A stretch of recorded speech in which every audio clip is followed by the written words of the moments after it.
G20 summit के मद्देनजर दिल्ली में 3 दिन कैंसिल रहेंगी 260 ट्रेनें, रेलवे ने जारी की लिस्ट। इंटरनेशनल कानून का पालन करें। ईस्ट एशिया समिट में पीएम मोदी ने चीन को दिया 2 टूक जवाब। एमपी के लिए कांग्रेस जारी करेगी अपने उम्मीदवारों की पहली लिस्ट, हो सकते हैं चौंकाने वाले नाम। फैंस के सिर चढ़कर बोल रहा जवान का क्रेज, थिएटर के बाहर लगे शाहरुख खान जिंदाबाद के नारे। G20 की तैयारियों की समीक्षा कर रहे पीएम नरेंद्र मोदी ने सुषमा स्वराज भवन में की बैठक।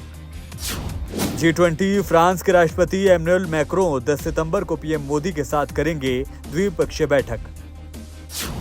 G20 नोएडा में 3 दिनों के लिए कमर्शियल वाहनों पर रोक, चप्पे चप्पे पर ट्रैफिक पुलिसकर्मी तैनात।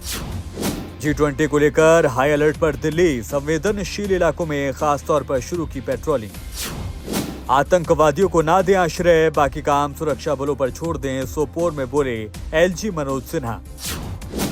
महाराष्ट्र में सूखे जैसे हालात, 13 जिलों में 50% से कम, 15 जिलों में 70% से कम हुई बारिश।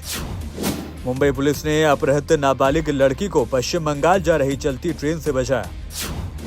डीएमके नेता ए राजा की दिल्ली पुलिस से शिकायत, सनातन धर्म पर की थी टिप्पणी। आजादी की जंग के दौरान आरएसएस ने ब्रिटिश हुकूमत की दलाली, कांग्रेस लीडर अधीर रंजन चौधरी का बयान। बंगाली नववर्ष यानी पोइला बैसाख के दिन अपना स्थापना दिवस मनाएगा बंगाल, बोली ममता बनर्जी। संसद के विशेष सत्र का एजेंडा बताना चाहिए, छत्तीसगढ़ के डिप्टी सीएम टीएस सिंहदेव का बयान।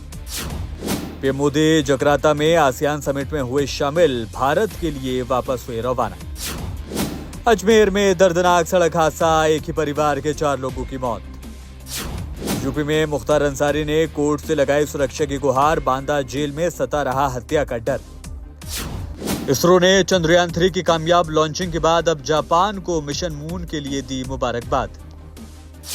2 अक्टूबर को दिल्ली के रामलीला मैदान में मोदी सरकार के खिलाफ प्रदर्शन करेगी टीएमसी, पुलिस से मांगी इजाजत। देश भर में आज कृष्ण जन्माष्टमी की धूम, राष्ट्रपति मुर्मू और पीएम मोदी ने दी शुभकामनाएं।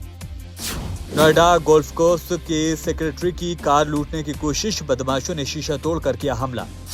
सनातन पर उदयनिधि के बयान को लेकर राज्यपाल से शिकायत करेगी तमिलनाडु की भारतीय जनता पार्टी।